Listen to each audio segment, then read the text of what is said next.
Hi, I'm Kerry Kennedy, and I'm the president of Robert F. Kennedy Human Rights. On January 17th, I left my home in New York, and over the next 5 weeks, I traveled to 4 continents, to many, many countries. I was never in one bed for more than 4 nights in a row. That's the normal for our work on international human rights, advocating, cajoling governments, working with our partners around the world. That came to a dramatic change around February 19th. I spent the next 4 or 5 days in Milan, and then I traveled down to Rome for the meeting of our international board and staff. And on that Monday morning, our staff was coming in from all over the globe, and we canceled our meeting and sent everybody home. I went straight back to New York and straight into a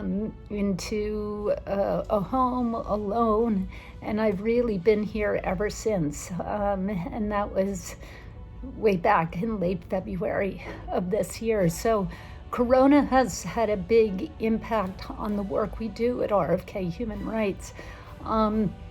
We are now video conferencing every day. This has actually been, in many ways, also a very intimate experience, I think, with our staff.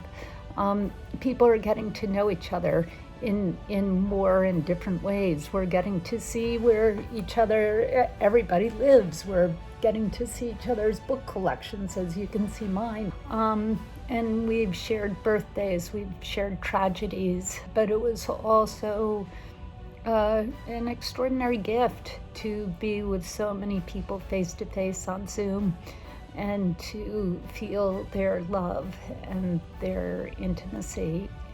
What do I think about the United States and Italy working together? Well, I can tell you, I wrote a piece for Corriere della Sera, and I talked about how Italy is such an inspiration to the world. Even as you were closing down, you showed us how to keep the spirit alive by clanging those pots at 6 p.m. every night, by turning on the lights, by paying tribute to the first responders, by singing out of windows.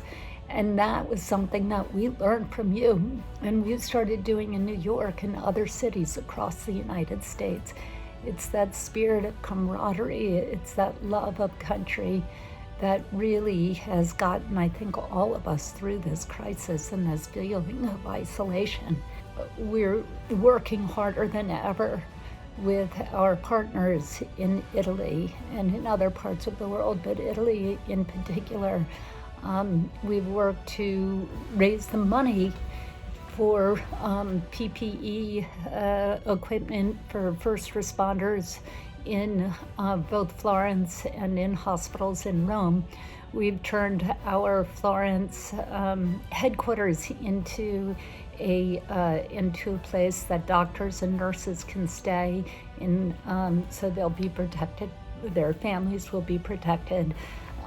We've worked with our local affiliates to be a place to distribute food and medical supplies to people who otherwise couldn't get it.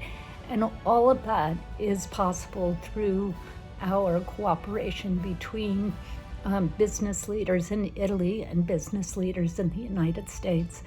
I was most moved and most proud when through the leadership of Stefano Lucchini and Marilena Marcucci, we were able to raise the money both in Italy and through leaders like Ambassador Doug Hickey and Donato Tramuto in the United States to buy an ambulance for the people of Florence. And that also is in the name of Maeve and Gideon.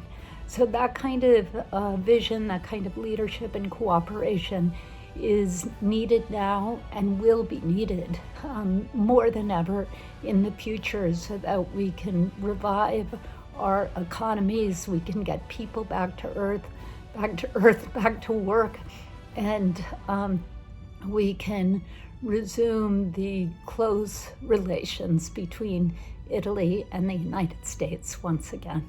I'm so looking forward to working with all of you to make our world more just and peaceful. Thank you.